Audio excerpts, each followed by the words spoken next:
Class 5 আজকে আমি তোমাদের 4 বা 5 অঙ্কের সংখ্যাকে 1 বা 2 অঙ্কের সংখ্যা দিয়ে কি করে গুণ করা যায় সেটা শেখাবো আর সেই সংক্রান্ত প্রশ্নের অঙ্কও শেখাবো। আমি ওয়েস্ট বেঙ্গল বোর্ডে যে আমার গণিত বইটি আছে ক্লাস 5-এর তার পৃষ্ঠা 40 থেকে অঙ্ক করাচ্ছি।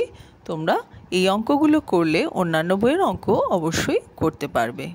তো তাহলে তোমরা আমার গণিত বইটির পৃষ্ঠা 40 খুলে বসতে পারো, সেখান থেকে আমি তোমাদের অঙ্কগুলো করাবো। দেখো 1 নম্বর অঙ্কটা আমাদের করে দেওয়া আছে। কি বলেছে? একটা ঝুড়িতে 13,220টি লিচু আছে, 5টা ঝুড়িতে কতগুলো লিচু আছে। তো একটা ঝুড়িতে লিচু কত আছে আমি সেটা লিখলাম। তাহলে 5টা ঝুড়িতে কত লিচু থাকবে? 5 দিয়ে গুণ করতে হবে। কেন আমি সহজভাবে বুঝিয়ে দিই। ধরো তুমি দোকানে লজেন্স কিনতে গেলে, একটা লজেন্সের দাম মনে করো 2 টাকা, কেমন? এবার তুমি যদি 2টো লজেন্স কিনতে চাও তাহলে তুমি কি করবে? কত টাকা লাগবে তোমার? 2 টাকা যোগ 2 টাকা, 2টো লজেন্সের দাম তাহলে কত হলো? 4 টাকা। এবার আরও একটা লজেন্স যদি কিনতে চাও তাহলে আরও 2 টাকা লাগবে, তাহলে 2 টাকা যোগ 2 টাকা যোগ 2 টাকা, মোট 6 টাকা হবে। 2 2 4, 4 আর 2 6, তাই তো? যেমন ধরো আমি যদি এখানে এরমভাবে তোমাকে দেখাই, দেখে নাও। একটা লজেন্সের দাম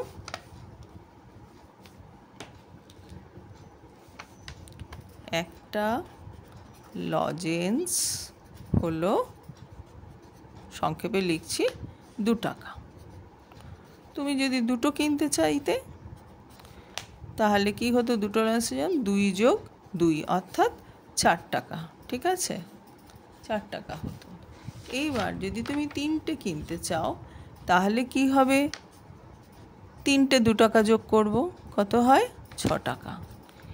এই যে আমি 2কে 3 বার যোগ করলাম, তা না করে আমি 2কে কি করতে পারি? 3 দিয়ে গুণ করতে পারি। 3 দুগুণে 6 তোমরা জানো।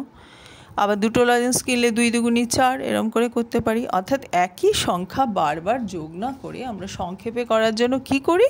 সেই সংখ্যাটা দিয়ে গুণ করি। তো আমাদের এখানেও দেখো বলা আছে অঙ্কটিতে যে একটা ঝুড়িতে এতগুলো লিচু আছে, তাহলে 5টায় কতটা আছে। তাহলে তোমরা কি করবে? তোমরা কি বারবার 13,220কে যোগ করবে? 5 বার যোগ করবে? তা করবে না। তোমরা কি করবে? 5 দিয়ে গুণ করবে। সেটাই কিন্তু এখানে করে দেখানো আছে। তো গুণটা কি করে করতে হয় তোমরা জানো, তো আমি একবার বলে দিচ্ছি। 5 0 0, 5 দুগুণি 10, 10 মানে কি?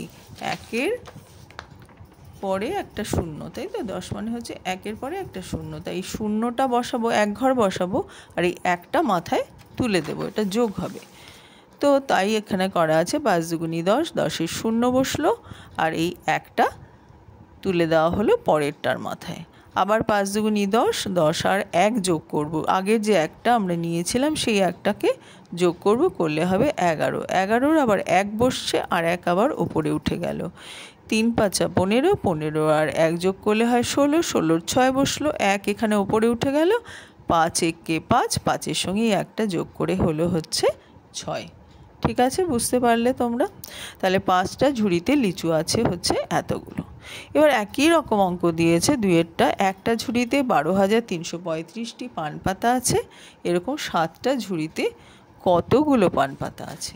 তো আমরা করেছি, দেখো একটা ঝুড়িতে আছে কটা? 12,335টা পান, এরকম 7টা ঝুড়ি। একই সংখ্যা 7 বার যোগ না করে আমি কি করব? 7 দিয়ে গুণ করব। 7টা ঝুড়ি, প্রত্যেকটাতেই 12,335 করে আছে। যদি প্রত্যেকটা আলাদা আলাদা থাকতো তাহলে কিন্তু আমরা 7 দিয়ে গুণ করতে পারতাম না। যেহেতু একই সংখ্যক পান রয়েছে প্রত্যেকটা ঝুড়িতে, তাহলে প্রত্যেকটা ঝুড়িগুলো যোগ করা মানে কি? 12,335কে 7 বার যোগ করতে হবে। তো সেটা না করে আমরা সংক্ষেপে করার জন্য কি করলাম? 7 দিয়ে গুণ করলাম। ঠিক আছে? এবার 7 দিয়ে কি করে গুণ করব? 5 7 35, 35-এর 5 আর হাতে 3, 35 মানে কি? 3-এর পিঠে 5, তো সেই 3টা এখানে উপরে উঠে গেল। হ্যাঁ, এটাকে আমরা একটু গোল দিয়েও মার্ক করতে পারি, গোল চিহ্ন দিলাম এগুলোকে সব। আবার যখন শিখে যাবে অত কিছু না করলেও চলবে। তো 3 উঠে গেল। এবার 7 দিয়ে যখন 3কে গুণ করব তখন এই 3টা যোগ করে নিতে হবে। 3 7 21 আর 3 24 হয়, 24-এর 4 বসলো, 24 মানে 2-এর পিঠে 4, সেই 2টা আবার এখানে উপরে উঠে গেল। তো 3 7 21, আর এই 2 আবার যোগ করব, 23 হয়, 23-এ 3 এখানে বসলো, 2 আবার উপরে উঠে গেল, 7 দুগুণি 14 আর 2 16 হয়, 16-র 6 বসলো, হাতে 1 রইল, একটা এখানে উপরে দিলাম। 7 একে 7, 7 আর 1 যোগ করলে হয় 8। তাহলে হলো 86,345টি পান আছে। কোথায়? 7টি ঝুড়িতে। একই রকমভাবে একটা মোটর বাইকের দাম, পরের অঙ্কটা, 35,225 টাকা। দুটোর দাম কত? তাহলে 2 দিয়ে গুণ করব। দুটোর দাম 2 দিয়ে গুণ করলে কি হয় দেখো, 5 গুণি 10 0, 10 মানে 1-এর পিঠে 10, তাই 0টা লিখলাম, 1 ঘর লিখতে পারবো, আর 1 উপরে উঠে গেল। 2 দুগুণি 4, 4 আর 1 যোগ করলে হয় 5। এবারে 2 দুগুণি 4, এখানে মাথায় কিছু নেই তাই শুধুই 4 বসলো। 5 দুগুণি 10-এর 0, সেই যে একটা লিখলাম না, একটা এই মাথায় উঠে গেল, পরেরটার মাথায়। 3 দুগুণি 6, 6 আর 1 যোগ করলে হলো 7। তাহলে হলো 70,450 টাকা। কার দাম? দুটি মোটর বাইকের দাম। ঠিক আছে, দুদিকটা দেখে নাও। এর পরের অঙ্কটা দেখো, 5 নম্বর অঙ্ক। দামোদরের তীরে এক চাষি 2,572টি তরমুজ চাষ করেছেন। একটা তরমুজের দাম 22 টাকা হলে ওই তরমুজগুলো বিক্রি করে তিনি কত টাকা পাবেন? তাহলে আমাদের প্রশ্নে কি বলা আছে? একটা তরমুজের দাম কত? একটা তরমুজের দাম 22 টাকা। এরকম 2,572টা তরমুজ আছে, তাহলে তার দাম কত হবে? 22কে 2,572 দিয়ে গুণ করতে হবে। ঠিক আছে, তো আমরা আগে লিখেছি 2,572টাকে। যেমন ধরো 3 দুগুণি 6 লেখাও যা, আর 2 3-এও 6, একই ব্যাপার। আমরা 3 × 2 মানে 3 গুণ 2কে আমরা লিখতে পারি 2 গুণ 3, কেননা দুটোরই গুণফল সমান। সেই জন্য 22 গুণ 2572 না লিখে আমি 2572 গুণ 22 লিখেছি। কেননা 2572 সংখ্যাটা তো একটু বড়, 4 অঙ্কের, এইটা উপরে লিখে আর ছোটোটা নিচে লিখে গুণ করলে সুবিধে হবে। তোমরা উল্টোটাও করতে পারতে, 22টা উপরে লিখে 2572 দিয়ে করতে পারতে, তাহলে হয়তো 4টে স্টেপ করতে হতো। ঠিক আছে, তাহলে মোটের উপর ব্যাপারটা কি দাঁড়ালো? 22কে 2572 দিয়ে গুণ করতে হবে। সেই গুণটা আমরা এখানে রাফে করেছি, আর উত্তরটা এখানে লিখে দিয়েছি। ঠিক আছে, তো দেখে নাও, 2 দিয়ে আমরা গুণ করছি। 2 দুগুণি 4, 7 দুগুণি 14, 4 হাতে 1, 5 দুগুণি 10 আর 1 যোগ করলে হয় 11, 11-র 1 এখানে, আর 1 এখানে উঠে যাবে। 2 দুগুণি 4 আর 1 হলো 5। ঠিক আছে, এইবার এই 2টা দিয়ে গুণ করব। আসলে এটা 2 তো নয়, অ্যাকচুয়ালি এটা হচ্ছে 20। 22 মানে কি? 20 যোগ 2। প্রথমে 2 দিয়ে গুণ করে নিয়েছি, এবারে 20 দিয়ে গুণ করতে হবে। তো 20 দিয়ে গুণ মানেই হচ্ছে আমরা কি করব? 2 দিয়ে গুণ করব, আর পাশে একটা শূন্য বসিয়ে দেবো। আমি এখানে ক্রস দিয়েছি, এটা শূন্য বসিয়ে দিলেও হবে, ক্রস দিলেও কিছু নেই, আমরা ধরে নেব এটা শূন্য।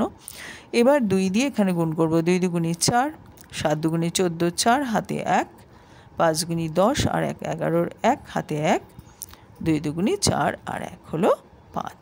ঠিক আছে, তাহলে একই জিনিস, এবারে প্রথমেও 2 দিয়ে গুণ করেছিলাম, তারপরে আবার এখানে 2 দিয়েই গুণ, কিন্তু পাশে একটা শূন্য বসাতে হচ্ছে।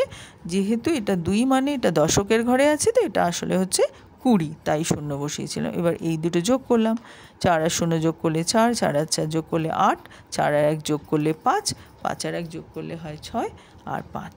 তাহলে উত্তর হলো 56,584 টাকা। ঠিক আছে, সবাই দেখে নাও।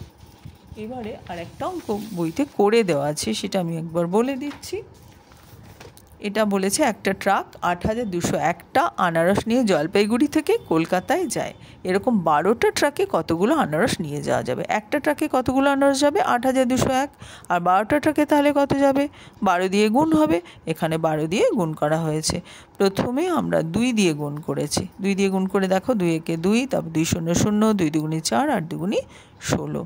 এরপরে 1 দিয়ে গুণ করবে, কিন্তু এখানে একটা শূন্য বসিয়ে নিয়েছে। কেন 1 শূন্য বসলো কেন? না, 1 দশকের ঘরে রয়েছে, অর্থাৎ 10। 12 মানে কি? 2 যোগ 10, সেই জন্য প্রথমে 2 দিয়ে গুণ, তারপরে হচ্ছে 10 দিয়ে গুণ। তো 10 দিয়ে গুণ করার জন্য আমরা একটা শূন্য এখানে বসিয়ে নিলাম, নিয়ে এবার 1 দিয়ে এটাকে গুণ করছি।